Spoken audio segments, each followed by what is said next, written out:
a vida não é uma receita de bolo. Sim. Você não é seguir os passos da receita de bolo e o bolo vai ficar pronto. Uhum. Não é, a vida é totalmente diferente. Às vezes você vai lidar com situações completamente aleatórias. A sua compreensão e a sua vontade. A frustração não pode acontecer. Se eu estou vivendo com ele, a frustração não pode fazer parte da minha vida. Que a verdadeira sabedoria é sempre acompanhada da humildade. Sim. Do reconhecimento de que eu não sei tudo.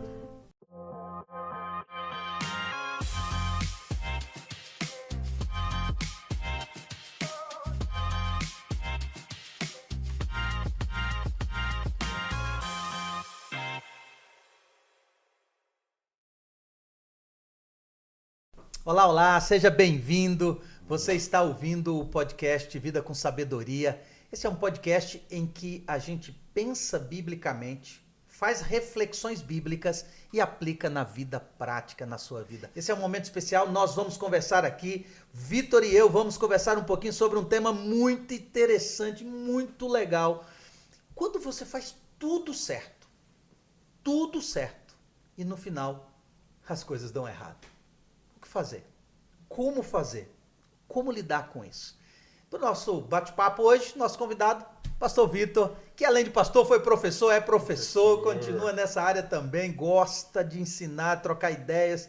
Seja bem-vindo, amigo, Obrigado, aqui ao podcast. Pastor, obrigado pelo convite. Prazer ter você com a gente. Vamos conversar sobre esse assunto que é um desafio, né? Espinhoso esse assunto. E eu até quero te perguntar, Vitor, você já viveu uma situação em que você fez tudo certo, você orou, você buscou o conselho bíblico, você buscou a direção de Deus, você colocou diante de Deus, pediu conselho de pessoas e no final as coisas deram errado? Pastor, quem nunca, né? Quem nunca? Eu lembro que no meu primeiro ano de teologia, eu fui... Acho que a maioria dos ouvintes sabe o que é isso. É a famosa colportagem. Colportagem. Antes de eu estudar teologia, falaram, olha, para você ser pastor, você precisa ser um comportor primeiro. Eu falei, beleza, não sei o que é isso, mas vamos lá, vamos ver como é que é. E aí, depois de algumas experiências nas férias com a comportagem, eu fui pela primeira vez comportar, que é a venda de livros, para pagar os meus estudos. Sim. E nessa experiência, eu falei, bom, me disseram que quem chama paga a conta. Então, se Deus me chamou, Ele vai pagar a conta. Então, tá tudo certo. Já tem aquela pressão de passar no vestibular, de você fazer tudo certinho. E aí eu lembro que eu fui para uma cidade no Mato Grosso. Isso foi em 2016. No meio de 2016, fui para Confresa. É uma cidade lá na ponta. Distante, faz divisa com Tocantins. E aí, nessa cidade, eu pensei, bom, eu estou estudando para ser pastor. Eu orei para estar aqui, eu me dediquei para estar aqui. Então Deus não vai me desamparar, né? E eu comecei a vender, ou não. Negócio, você buscou a vontade de Deus, você obedeceu, você orou, você trabalhou duro, e aí? Fiz tudo e deu tudo errado. Tudo errado, mano. E o pior é que, para vocês entenderem melhor como é que foi a experiência, eu estava dormindo nos fundos de uma igreja bem pequenininha. Eu dormia na sala das crianças, afastava as cadeiras, colocava o colchão no chão. E aí, naquela experiência, eu tinha uma dívida na faculdade de R$9.000. Ai. 9 mil. E aí eu falei, como é que eu vou pagar esse negócio se eu não estou nem vendendo? E eu lembro que um dia, bem frustrado, eu cheguei na igreja, cansado, estava muito quente na cidade, a cidade é quente, estava todo suado, a mochila assim, aí eu fui abrir o Facebook. Na época estava em alta, né? Hoje a maioria dos jovens não usa Facebook. E aí eu abri, aí eu vi na sequência 3 postagens de amigos. O primeiro, colegas de turma. O primeiro estava na Alemanha, visitando um estádio de um time famoso de futebol. Olha aí. O cara tá bem. Tá gastando. Tá gastando e eu tô aqui. E aí, na sequência, o meu outro amigo, ele tava na Tailândia. Uma praia linda, maravilhosa, fantástica. E os 3 da minha sala. E o terceiro tava viajando nos Estados Unidos. Aí eu desliguei o celular, fechei assim. Aí eu falei, Deus, no fundo, eu tô fazendo o que aqui? Porque tudo tá dando errado. Eu visito, eu oro, eu saio cedo, volto tarde, eu não peço dinheiro para ninguém, a minha família não tem condições. O que não tá funcionando?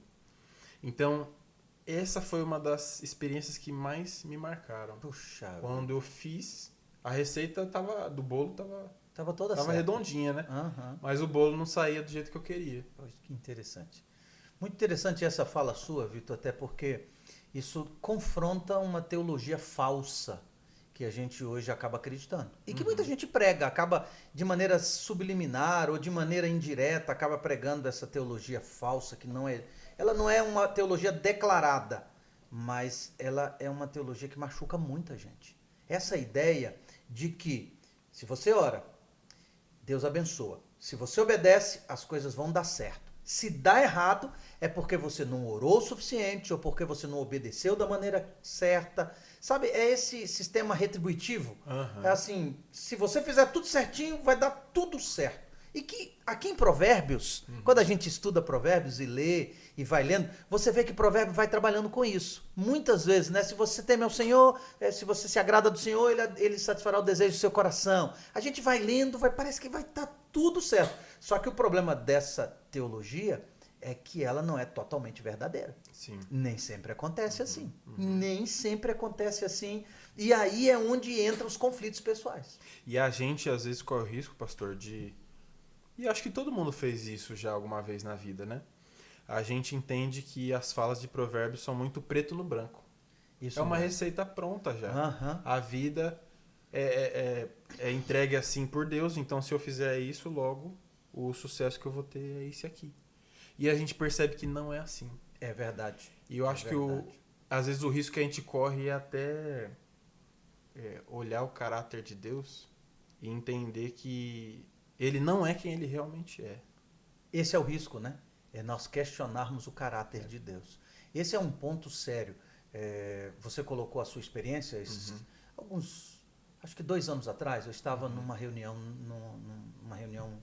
falando um pouquinho para jovens. E um dos assuntos que eu falei foi sobre fidelidade. E o ponto que eu toquei na fala é que fidelidade não garante sucesso. Esse foi o ponto. E isso eu quero dizer a você, que é o que Provérbios trabalha. Fidelidade não garante sucesso. Me lembro que eu estava no final, estava na porta despedindo, conversando com a juventude e tal, uma jovem me procurou. Ela estava estudando economia. Ela estava terminando o curso de economia na faculdade. E ela, conversando comigo, ela disse assim, eu me identifiquei muito com o que o senhor falou. Eu disse, é mesmo? Mas tem alguma história que você queira compartilhar? Eu gosto de ouvir histórias, né? E ela compartilhou a história dela. Ela disse assim, eu estou formando esse ano, mas eu quero dizer para o senhor, foram 8 anos para eu me formar. 8 anos. E aí eu falei, mas por que tanto tempo? Ela disse, por causa da minha fidelidade a Deus. Eu não assistia aulas nos dias que para mim são sagrados, no sábado, na sexta-feira à noite e durante o sábado. Eu não assistia aulas. E eu conversei com os professores, eu conversei com a coordenação, eu pedi para eles talvez conseguirem fazer algum ajuste para eu fazer a prova em outra data, ou antes ou depois, ou eu poderia fazer trabalhos, qualquer coisa.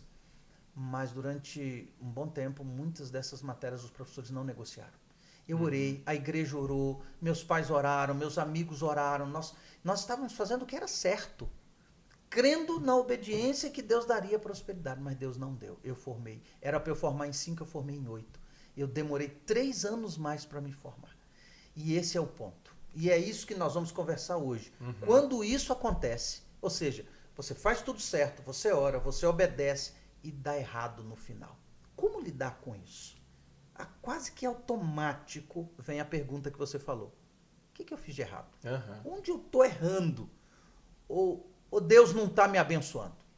Esse é o ponto que a gente quer tratar pouco. Pastor, esse ponto que você trouxe é interessante porque a gente percebe que a gente tem uma visão, talvez, um pouco diferente de sucesso do que Deus tem, né? Isso, verdade. Porque talvez a impressão que eu tenho é que na nossa vida o sucesso é a gente planejar e a execução acontecer de acordo com aquilo que a gente planejou. Isso. Ou melhor, a gente tem um destino, a gente tem um plano, um sonho. Resultado que a gente quer. A gente quer uma formatura, quer prosperidade na vida, um contexto familiar, uma viagem específica. Então, sucesso é o sonho E é uma frase que a gente ouve muito, né? Se Deus colocou no meu coração, é porque Ele vai me dar a condição de cumprir, né? É verdade. E essa frase é perigosa, Essa né? frase é perigosa. Porque às vezes a gente percebe que o sonho, ele não é concretizado do jeito que a gente gostaria. De fato. E aí a gente começa a pensar, poxa vida, né? Se Deus deixou eu pensar, se Ele deixou eu chegar até aqui, nesse contexto, né? Por que essa situação se desenrolou desse jeito? E a gente percebe que talvez a visão de sucesso que Deus tem não seja como a nossa. É isso mesmo. E até digo mais e vou usar a própria Bíblia para a gente analisar esse aspecto. E vou convidar você que está buscando sabedoria, Chokhmah, eu vou convidar você a vir. E é difícil falar mesmo, sabedoria em hebraico é difícil. Não é fácil. Chokhmah é a palavra que significa habilidade prática, colocar o conhecimento em prática. Você quiser acompanhar Provérbios capítulo 30, eu vou ler aqui para nós pensarmos um pouquinho. No capítulo 30, nós vamos ler do verso 1 ao verso 4, e essas são palavras de Agur. Agur, nós ficamos perguntando quem é. Daqui a pouco a gente vai falar um pouquinho sobre isso, mas deixa eu ler o texto para você, porque ele coloca aqui os pontos que nós estamos conversando aqui, Vitor. E ele diz assim, ó, palavras de Agur, filho de Jaque, de Massá. O homem disse, estou cansado, ó Deus, e exausto. Foi a palavra dele. E ele continua, porque sou demasiadamente estúpido para ser homem. Não tenho inteligência de um ser humano. Não aprendi sabedoria. Não tenho o conhecimento do santo. E aí, no final dos versos aqui que eu estou lendo, eu quero ler para você, porque ele faz 4 perguntas difíceis que não tem resposta. Essas perguntas, elas aparecem também no livro de Jó. E olha que interessante, as perguntas dele, no final da conclusão, quando ele diz assim, não aprendi sabedoria e nem tenho inteligência, conhecimento do santo. E aí ele faz pergunta, quem subiu ao céu e desceu? Primeira pergunta. Segunda pergunta dele, quem amarrou as águas? Desculpa, tá aqui. Quem pegou o vento com as suas mãos? Você não tem resposta para essas perguntas. Aí vem a terceira pergunta, quem amarrou as águas na sua roupa? Não tem como amarrar água em roupa. Quarta pergunta, quem estabeleceu todas as extremidades da terra? Qual é o seu nome? E qual é o nome do seu filho, se é que você sabe? Interessante desse texto, esse texto traz questionamentos seríssimos. Então, vamos pensar um pouquinho, né? Quem é Agur? Provérbios 30 é o capítulo mais misterioso do livro de Provérbios. Sim. O capítulo 30 é o mais misterioso. Agur aqui, filho de Jaque, ele não aparece em nenhum outro lugar da Bíblia. Nenhum outro lugar. É o único lugar que você encontra palavras de Agur. É o único lugar. Não temos se ele era rei, filho de rei, se ele era alguém estudado, se ele era um profeta. Nós não temos nada que tem aqui. Ele era um homem que tinha algo urgente para dizer. Isso a gente vê, porque foi compilado e colocado no cânon sagrado. Então, se está aqui, Deus permitiu e Deus guiou para que estivesse aqui. Então, essas palavras trazem, alguns estudiosos dizem que Agur era um sábio não israelita. E que as palavras dele tiveram sentido, significado, e foram trazidas para o cânon sagrado. Mas o que é notável nos compiladores aqui de Provérbios é que essas palavras não começam com sabedoria. Elas começam com a admissão da ignorância. De que ele não sabe nada, de que ele não adquiriu conhecimento, de que ele não adquiriu sabedoria. Ou seja, ele se vê, é uma confissão honesta. Sim. Ele diz, eu não aprendi sabedoria, eu não tenho conhecimento do santo. Agur começa desmontando a própria autoridade dele. E pastor, eu não sei os nossos ouvintes aí, telespectadores, o que eles pensam dessa leitura, mas para mim vem uma palavra que pode traduzir o sentimento de Agur. Frustração. Frustração. Verdade. Ele buscou, ele tentou e não conseguiu. E aí ele assume essa impotência que ele tem. E eu acho interessante porque essa é uma palavra que a gente tenta, às vezes, eliminar do nosso vocabulário. Quem quer lidar com a frustração? É difícil você lidar com esse sentimento, né? É verdade. Porque você... É aquilo que a gente comentou. Você planeja, você desenha, você traça uma linha, é a receita do bolo, e você se frustra porque o resultado não sai como a gente gostaria. E na nossa vida com Deus, a gente percebe como que esse é um elemento que parece que na nossa mente a gente não pode ter isso, né? Se Deus é perfeito, os seus planos não podem ser frustrados. E a gente fala, não, frustração não pode acontecer. Se eu estou vivendo com Ele, a frustração não pode fazer parte da minha vida. E a gente percebe que Agur, ele não tem vergonha de assumir isso. É verdade.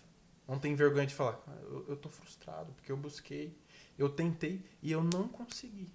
Eu não tenho explicação para tudo. Não consigo, não tenho resposta. E engraçado, né? Isso está num livro de sabedoria. No livro de sabedoria, o sábio está dizendo, eu não sei explicar, eu não tenho entendimento. E aí entra um ponto, a vida não é uma receita de bolo. Sim. Você não é seguir os passos da receita de bolo e o bolo vai ficar pronto. Não é, a vida é totalmente diferente. Às vezes você vai lidar com situações completamente aleatórias. A sua compreensão e a sua vontade. E é o que Agur está lidando aqui. E ele é bem enfático. Eu não aprendi sabedoria. Eu não tenho conhecimento do santo. Ou seja, meu conhecimento é limitado. Isso é um ponto. E aí, para mim, Vitor, entra a verdadeira sabedoria.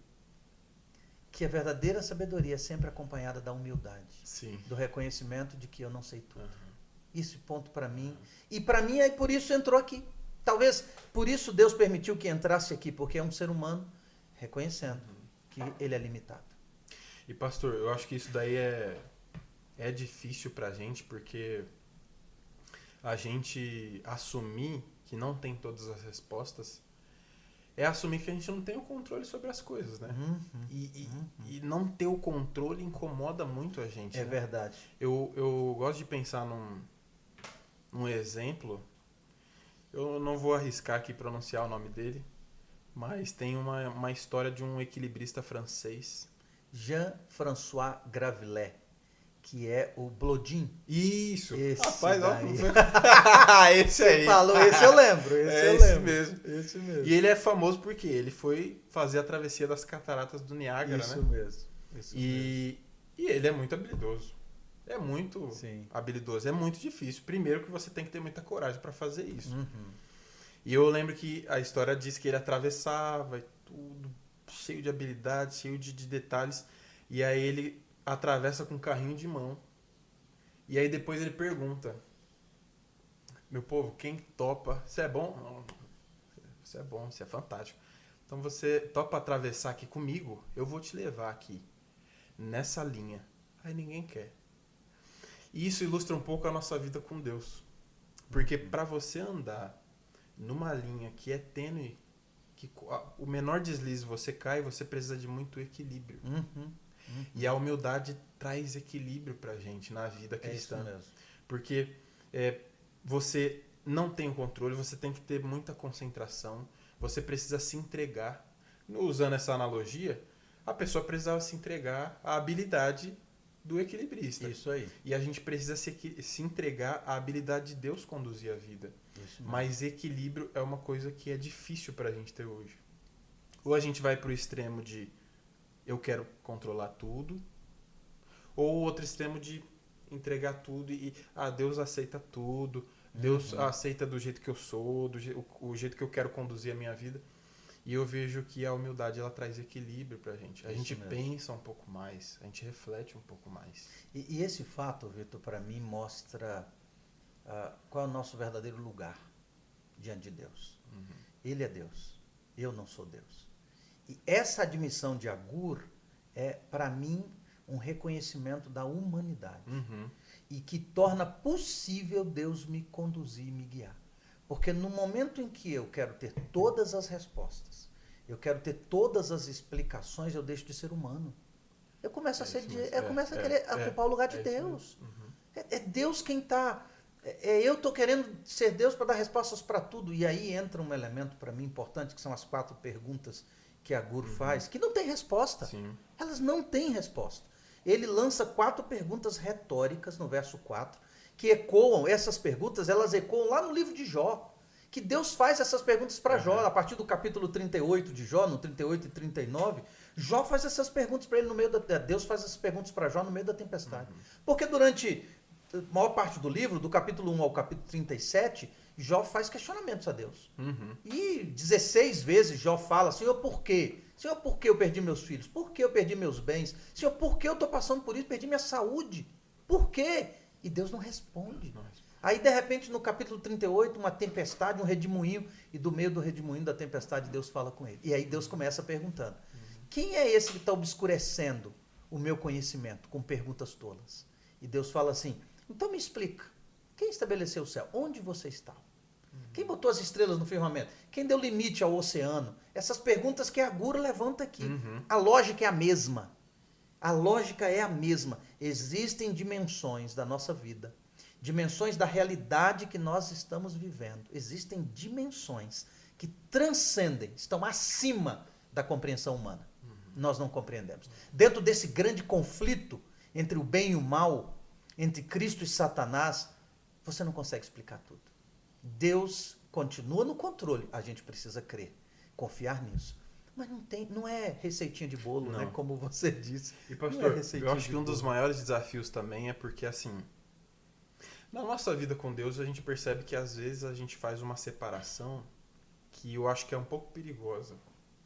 Que é a separação entre aquilo que a gente prega, aquilo que a gente fala para as pessoas. Porque falar de Deus é bom, é bonito, e no papel é muito romântico. Perfeito. A gente enfeita, é um mundo cor-de-rosa. Então Jó é um bom exemplo, porque falar de Jó é bonito. Quem não gosta de falar de Jó? É verdade. Agora, vamos perguntar para todo mundo que ouve a gente. O que é melhor, falar de Jó ou ser o Jó? Ninguém quer ser o Jó. Ninguém quer ser. Ninguém. Só que a gente percebe que na história de Jó, ele não sabia do que a gente sabe sobre ele. Isso mesmo. A gente tem uma visão sobre Jó que ele não tinha. A gente sabe que Deus estava no diálogo com Satanás, que era Satanás que estava por trás das ações. Ele não sabia. E quando a gente acha que Deus vai responder, parece... E é curioso, né, pastor? Porque essa é uma leitura que pode incomodar a gente, né? Porque Deus parece que ele coloca mais pulga atrás da orelha de Jó. É isso mesmo. Amigo, eu primeiro vou te deixar com essas perguntas aí que você está segurando, eu vou te entregar mais aqui. Você consegue responder essas daqui? Mas eu sinto, pastor, que o jeito que Deus responde não é para dar uma pancada em Jó, é para confortar ele. Verdade. Assim, amigo, Boa. você não sabe, Boa. mas eu sei. Isso mesmo. E o fato de eu saber tem que confortar o seu coração. É Eu isso sei mesmo. de tudo, eu sei. E aí é interessante que os versos 5 e 6 de Provérbios 30 vão falar sobre isso. Isso mesmo, né? pode ler para nós. Posso Esses ler? versos são interessantíssimos. O Agur fala assim: toda a palavra de Deus é pura. Ele é escudo para os que nele confiam. Não acrescente nada às suas palavras, para que ele não repreenda e você seja achado mentiroso.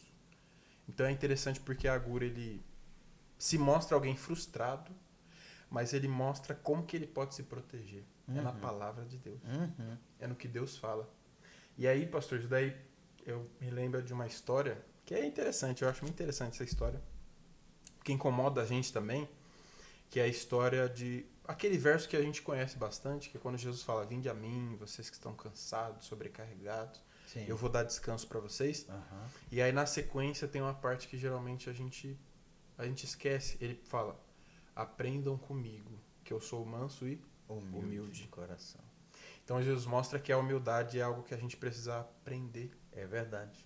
Porque a gente não consegue desenvolver sozinho. E no contexto que Jesus fala isso, João Batista estava preso.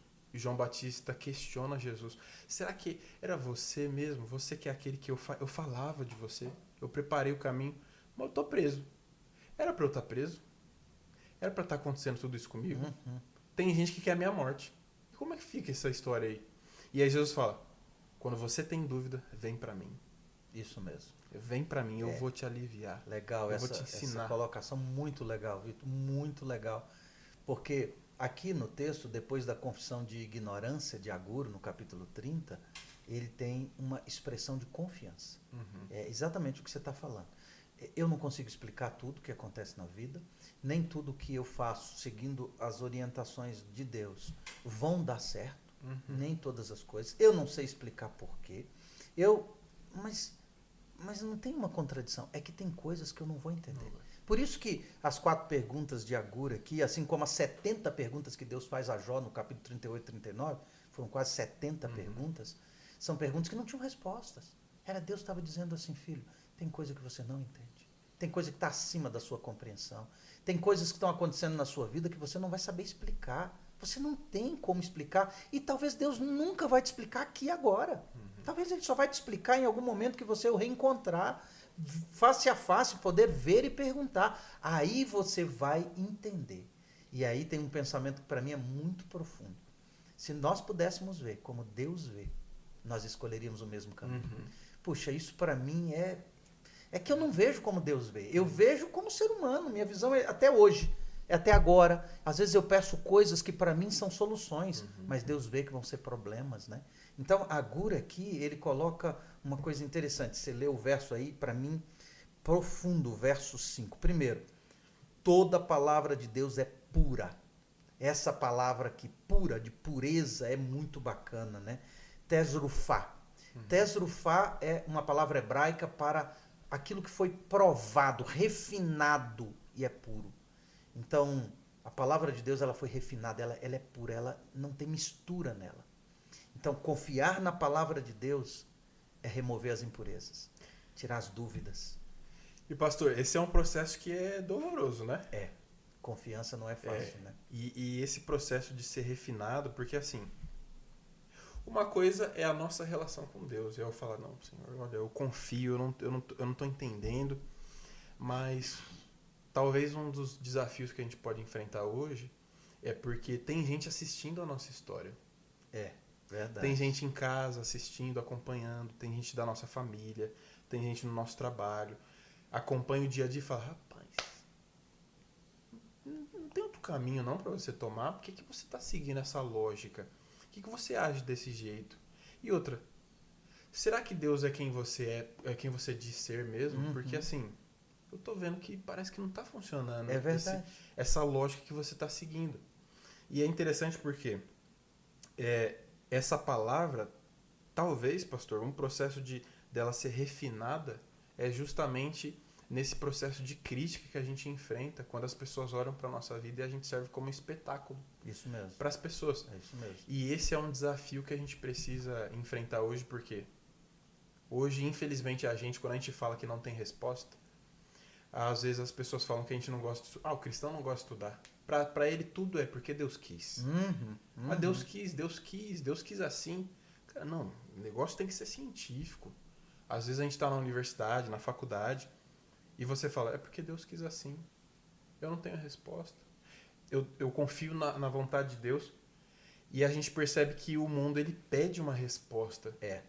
E parece que você mostrar humildade é fraqueza. É isso mesmo.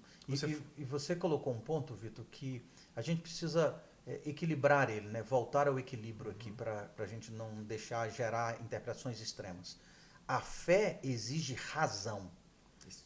Fé é pensar, né? Fé também é pensar. E muitas coisas nós vamos conseguir entender e explicar, mas nem tudo. Nem tudo. Por isso é fé. Porque nem sempre. Se eu pudesse explicar tudo, não era fé. Aí não é fé, é razão. Sim. Aí não é. Então, quando eu não consigo explicar e mesmo assim eu continuo confiando, aí é fé. Isso é, eu consigo ver o invisível ou eu consigo me apegar ao invisível. Então, Vitor, o que Agur está dizendo aqui é quase paradoxal. Ele está dizendo assim, eu não sei muita coisa sobre Deus. É o que ele está falando do verso 1 ao verso 4. Mas depois ele diz assim, mas eu sei que o que ele disse, eu posso confiar. Ou seja, a palavra de Deus é pura, o verso 5, né? Ela é um escudo para quem confia nela. Então, esse ponto é quase paradoxal. Mas ele está dizendo assim, é aqui que está o meu refúgio. Aqui está a minha segurança, na palavra de Deus. Não na minha capacidade de entender e explicar tudo. É porque eu não vou conseguir explicar tudo. Eu não tenho como entender tudo. Mas a minha confiança está no caráter dele, que ele manifestou na palavra. E é interessante, pastor, isso você comentando, porque a ideia que a Agur passa é, eu não tenho o todo ou tudo, mas tudo que eu tenho é suficiente. Isso o aí. pouco que eu tenho é suficiente. E Legal. se a gente, assim, pensando aqui, uma palavra acho que traduz bastante esse outro sentimento de Agur é contentamento. Exato. Satisfação. Exato. Que é o que Paulo fala. Eu aprendi a viver contente. No muito ou no Isso. pouco. Em toda e qualquer situação. É isso aí. Eu aprendi a ter muito, aprendi a ter pouco. Aprendi a passar situação difícil. Aprendi a ter fartura. E eu acho que esse é um dos desafios que a gente tem também. É verdade. Se contentar no que Verdade. Deus está Muito bem oferecendo colocado. pra gente, né? Muito bem colocado, porque nem sempre eu vou conseguir explicar, mas a minha confiança não depende das circunstâncias, né? Esse ponto é espetacular. Agora, vamos aqui para um diagnóstico claro, Vitor. Provérbios 30, ele está trabalhando, ele está confrontando um ídolo da nossa cultura. Um ídolo que é essa necessidade que tudo tem que fazer sentido. Esse é um ídolo. Agora eu tenho que entender tudo para eu crer. Esse é um ídolo. E é o que Provérbios 30 está confrontando. Ele está dizendo assim, quando a vida não segue uma lógica de causa e efeito, como nós aprendemos, do jeito que tem que acontecer, se eu fizer isso, eu vou receber isso. Se eu fizer isso aqui, a consequência é essa. Isso é a causa e efeito, né, que a gente tem de lógica hoje. Mas isso não está funcionando. E aí vem a pergunta, onde eu errei? Onde está Deus nesse contexto? Então, eu não vou conseguir explicar tudo. E a Agur aqui oferece uma terceira via, a humildade. Você colocou e ela traz a gente para o equilíbrio. Eu gostei muito dessa ilustração. O reconhecimento de que tem coisas que eu simplesmente não consigo entender. Não vou entender. É muito profundo, é muito amplo, é muito maior do que eu posso compreender. A minha mente não entende. Tem muita coisa envolvida. Isso é maturidade. Isso é maturidade. E pastor, maturidade tem tudo a ver com crescimento, né? É, isso mesmo. E quando a gente olha para a nossa vida, a gente vê que a criança ela precisa, processo de criação de um serzinho pequenininho, a gente precisa mostrar para ela que aquilo que ela está oferecendo é suficiente.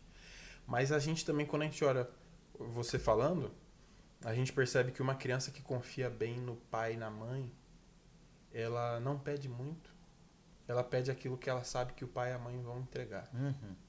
Ela conhece, né? Ela confia. Então ela pede o TT, a fralda, porque ela sabe que tem. Ela sabe que ele tem para oferecer. E a criança, por mais que ela seja pequenininha, talvez para o estágio que ela tá, ela tenha a maturidade suficiente. Necessária, né? E a gente precisa ter essa maturidade. Sim. De saber, às vezes eu vou pedir para Deus coisas que eu acho que são os melhores. Mas o fato dele não me dar já me mostra que ele entende que aquilo é melhor. E aí é onde entra a maturidade. Eu continuo confiando. Eu não dependo de causa e efeito para confiar. Porque Deus é muito maior do que as circunstâncias que eu estou vendo agora. Né? Muito maior. Está muito acima disso. Então, a confissão de Agur é um presente para nós. É um presente e uma lembrança de alguém que estava exausto, cansado de tentar encaixar Deus dentro de uma caixinha, de uma fórmula matemática para poder explicar logicamente esse Deus. Ele está dizendo assim, tentar fazer isso é falhar, é fracassar. Isso é fracasso. Mas eu posso continuar confiando, mesmo sem entender. E quando a gente faz isso, pastor, o peso sai dos nossos ombros, né? Sai. Porque às vezes a gente até pode estar se cobrando de ter as respostas, né? E se culpando também porque alguma coisa deu errado. Verdade. Cara, a culpa é minha. Olha, eu não fiz isso porque eu não fiz isso aqui do jeito certo. Eu não fiz tantos dias. Eu não comi isso daqui. E às vezes isso traz um pouco de perfeccionismo para nossa vida com Deus, né? Que é aquele peso absurdo que você se cobra. E quando a gente olha para a confissão de Agur, ele aceita tirar essa capa, essa máscara. Ele fala, eu não sei tudo. Eu vou passar o peso para quem sabe. Isso mesmo. Então, Senhor, Deus cuida. O peso está com você. Deus cuida. E aí eu quero terminar esse episódio com você fazendo as nossas 3 ações. 3 ações concretas, práticas. Primeiro, identifique uma situação da sua vida onde você fez o que era certo. Tudo certo. Tudo certinho do jeito que você queria. E as coisas, você seguiu a Deus, você orou, você obedeceu. e as coisas não saíram como você esperava. Identifique. Você lembra de alguma situação? Como o Vitor contou a dele, eu contei de outras pessoas também. Pergunte a si mesmo, eu estou carregando a culpa, que não é minha, porque as coisas não aconteceram como eu estou esperando. Eu estou carregando ressentimento com Deus, e talvez isso possa acontecer. Eu já visitei pessoas que estavam ressentidas com Deus de maneira inconsciente, porque perdeu o filho. O filho já adulto, se envolveu com drogas e tal, e a pessoa orava pelo filho, e acreditava que Deus ia libertar. E o filho foi assassinado, na frente da casa. E essa pessoa nunca mais foi a mesma com Deus. Carregou ressentimento, mágoa. Talvez você esteja numa situação como essa. Você talvez consiga identificar na sua vida algo que você carrega. Ou a culpa ou o ressentimento porque não saiu como você tinha esperado. Ou como planejado, ou como prometido. Talvez porque você não entende ainda. Você não consegue explicar essas coisas ainda. Identifique. Nomeie o que está aí na sua cabeça ou a situação. Segunda, escreva a oração de Agur agora com suas palavras.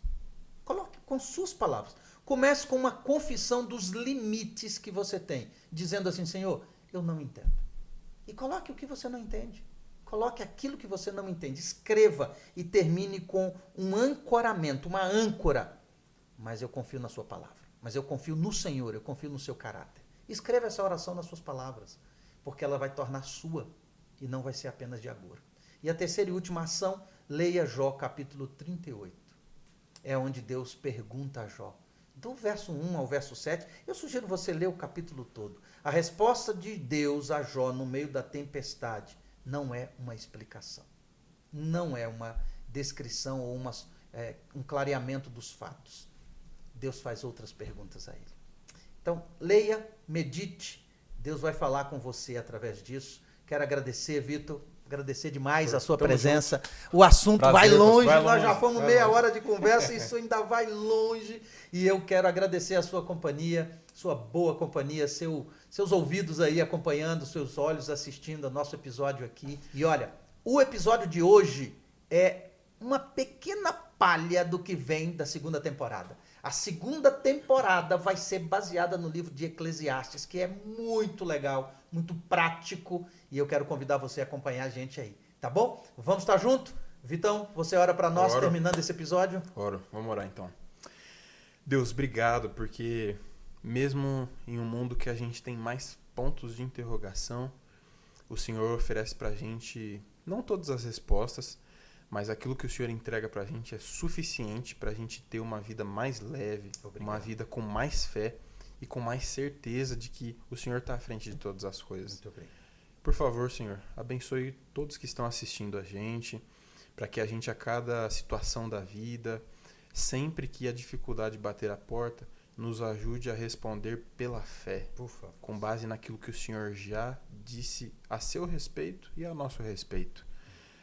Nos direcione conforme a sua vontade, nos dê o seu espírito também e nos ajude a chegar às mesmas conclusões de Agur sobre a sua palavra e sobre o Senhor. Que o Senhor seja sempre o nosso escudo, Amém. Em nome de Jesus. Amém. Amém, amém. Amém. Obrigado, amigos. Nos vemos na próxima semana, no próximo episódio do nosso Vida com Sabedoria.